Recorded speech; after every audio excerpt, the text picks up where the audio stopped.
What's going on, guys? Stefan here with you, S&E's Garage, and today we are in a 2011 Hyundai Elantra with some suspension complaints. Let's get right into it.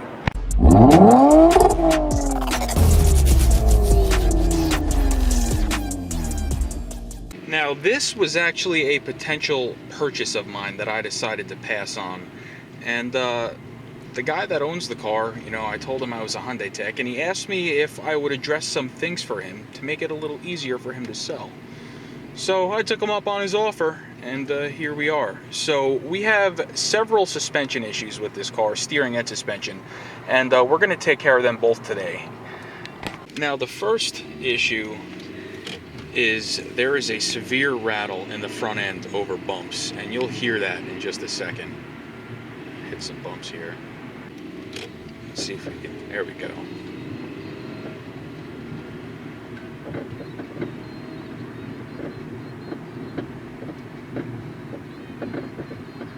I'm sure you guys hear that. Now, to me, this sounds like a sway bar end link noise, because if you rock the car side to side, you can hear it. And it only happens on bumps that are uneven, so if both front wheels hit the bump at the same time, it won't make the noise. You have to hit it, it has to be one wheel or the other. So we are going to get this thing lifted up, pull the wheels off, and check the front sway bar end links. That's going to be our first step. The second issue is an issue that I am all too common with, and that's going to be in a separate video. So this is going to be the video that we're going to be doing on the sway bar end links. So let's get it to the house, get it up on the jack stands, and check her out. Alright guys, now when you're checking for suspension noises, the first thing you're going to do is you're going to grab your wheel side to side, shake it. Now I want you to listen to that. We have some issues here in this front end. This might be ball joint, and then we have a little movement up and down, which could be wheel bearing. But we're gonna get this thing, get these wheels off.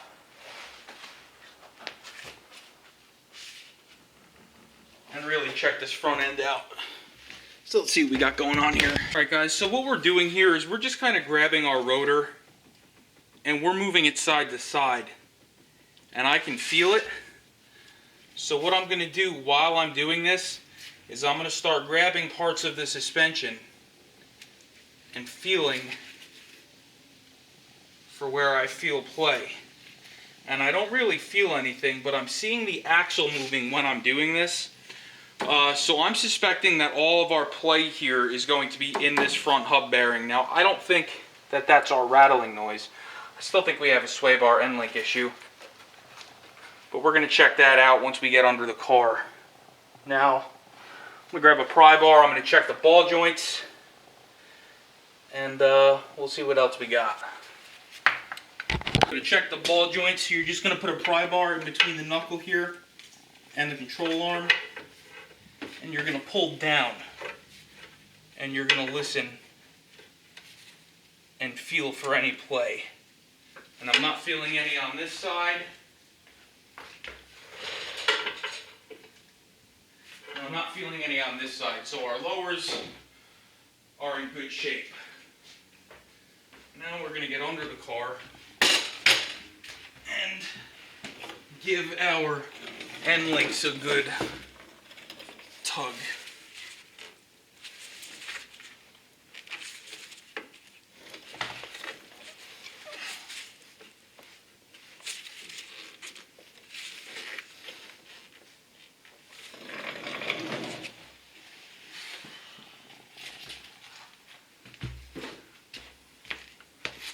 Alright guys, so we know that we definitely need outer tie rods on both sides, because if I grab this rotor, you can hear it. But we also need an end link for the sway bar, because that thing is noisy as hell.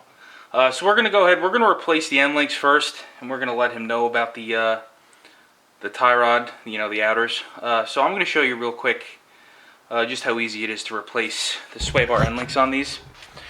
So we're going to go ahead and grab, I believe that looks like a 19 millimeter nut for up here. We're going to grab a 19mm socket. We're going to zip that off. Then we're going to get under the car. And we're going to zip the one under there off as well.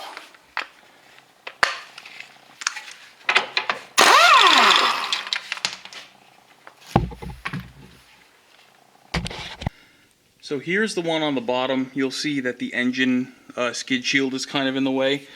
So what I like to do is use a 19mm with a swivel, like so, and we're going to zip that off with the gun. Trying to see if you can see what I'm doing here.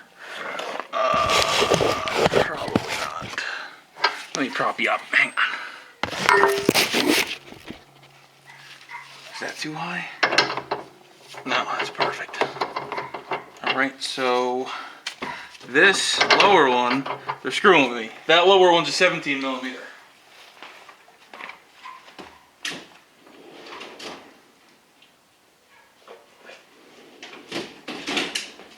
So now we'll get this nut off.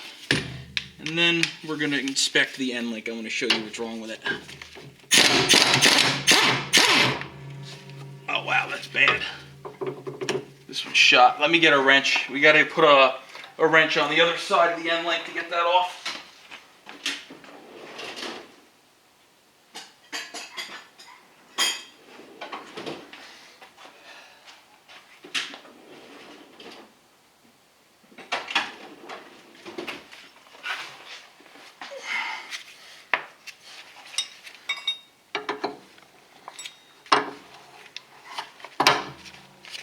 $17mm wrench right on the flat, and off it comes. Let's get this out. Hey, there's an end link in your face. Alright, so here's our issue is with this joint here. You can see it moving in and out. This is no good. Alright guys, so here we have our nice new end links. These are made by McPherson. We are just going to go ahead and compare them to the old ones. Make sure that the joints are in the correct spot. Now, I personally prefer to reuse the factory hardware. I don't like using the hardware that they come with. So we're just going to make sure that the bolt pattern is the same, which they are. And we are going to reinstall this in the reverse order. So I set you up in a way so you can see both holes. You can see the sway bar end link and you can see the hole on the strut. And we are just going to go ahead, slide this puppy in, and then you might have to manipulate the joint a little bit because it's so stiff because they're new, but then they will go right into place. And like I said, we will be reusing the factory hardware, so a 19 up top and a 17 at the bottom. So let's go ahead, grab our impact gun here. This is our 19. Zip this on. Okay. We're going to grab our 17 with the swivel.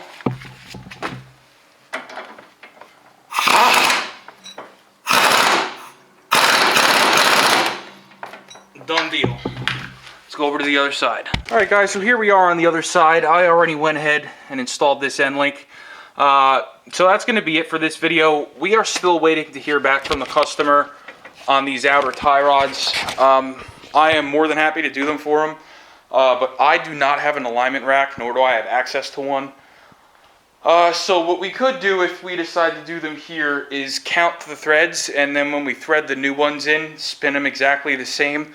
That's going to get the alignment close enough to get to an alignment rack. But I cannot complete the repair without doing an alignment, and I don't have access to one, and I told him that. So we'll see what he wants to do. But please like, share, and subscribe. Hopefully this helped you diagnose some rattling noises in the front end of your Hyundai, and we'll see you on the next one.